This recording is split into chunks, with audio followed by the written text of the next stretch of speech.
জামাত ক্ষমতায় গেলে দেশের স্বার্থে জাতীয় সরকার গঠন করবে বলে আবারও জানিয়েছেন দলটির আমির ডাক্তার শফিকুর রহমান। তিনি বলেন, ফেব্রুয়ারিতে নির্বাচন না হলে দেশ ভয়াবহ ঝুঁকির মধ্যে পড়বে। দেশ ক্ষতির মুখে পড়ুক, এটা জামাত চায় না।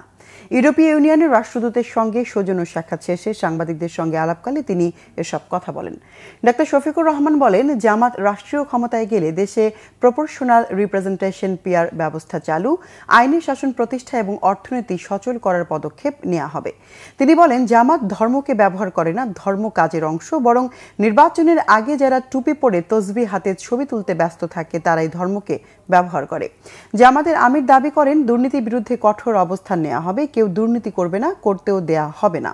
সবার জন্য সমান বিচার নিশ্চিত করা হবে। তিনি আরো বলেন, জামাত দলের স্বার্থে নয়, জনগণের স্বার্থকে গুরুত্ব দিয়ে রাজনীতি করে।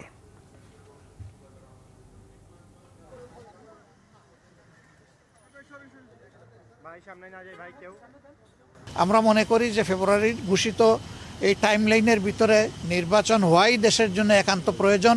এর সামান্য কোনো ব্যত্যয় ঘটলে দেশ দারুণভাবে ক্ষতিগ্রস্ত হবে। আমরা ধর্মকে ব্যবহার করি না। ধর্ম ব্যবহার করলে কে করে সেটা আপনারা ভালো বুঝেন। ইলেকশনের সময় নতুন করে যারা বেশি বেশি নামাজ শুরু করেন, টুপি পরেন, তসবিহ হাতে নিয়ে ঘুরান, ধর্মকে তারাই বোধহয় সম্ভবত ব্যবহার করেন। আমরা কিন্তু সারা বছর তসবিহ হাতে নিয়ে ঘুরাই না, তসবিহ বুকে নিয়ে ঘুরাই আমরা।